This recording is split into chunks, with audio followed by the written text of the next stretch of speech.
How to fix app crashing in Poco X8 Pro. First of all, restart device. Press volume up and power button same time. Now, now here you will see two option, power off, reboot.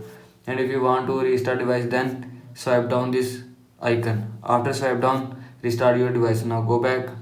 After that, update apps. Open Play Store. Now in Play Store, click on your profile icon. Scroll down, click on manage apps and device. Click on updates app and click on update all. After click on update all app will be updated from your phone. Now go back.